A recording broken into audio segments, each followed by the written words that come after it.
अस्सलाम वालेकुम व्यूवर्स, आज मैं बनाने जा रही हूँ बहुत ही मज़ेदार सा पास्ता। बहुत ही क्विक रेसिपी है और यह है 1 पॉट पास्ता। इसको बनाने के लिए मैंने एक पैन में लिया है ऑयल और ऑयल में शामिल करने जा रही हूँ लहसुन का पेस्ट।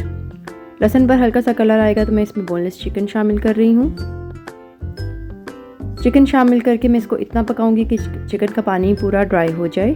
अब मैंने इसमें सफ़ेद मिर्च, मिक्स्ड हर्ब्स, काली मिर्च, नमक और पेपरिका पाउडर डाल दिया है। थोड़ा सा पानी डालूंगी, 1 घूंट जितना, और इसको पका लूँगी।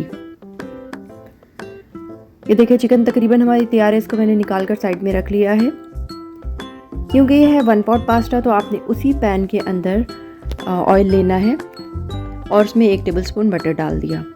बटर मेल्ट होगा तो इसमें चॉप्ड प्याज डाल दूँगी और प्याज को हल्का सा सौते करेंगे यहाँ तक कि वो नरम हो जाए। फिर मैंने चूल्हा बंद करके इसमें शामिल करने जा रही हूँ क्रीम और दूध।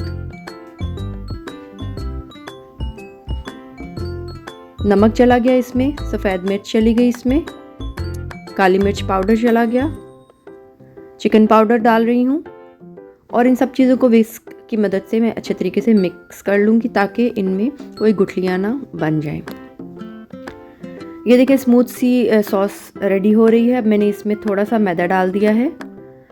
मैदा डाल के भी मैं विस्क की मदद से ही इसको मिक्स करूँगी ताकि लम्स ना बने। और मैं इसमें डाल रही हूँ पामेज़ान चीज़। पामेज़ान चीज़ इजीली मार्केट में अवेलेबल है। ये भी डालकर मैंने इसको मिक्स कर लिया है और सॉस बिल्कुल रेडी है। जब ये थिक हो जाए तो मैंने इसमें बॉईल किया हुआ पास्ता डाल दिया है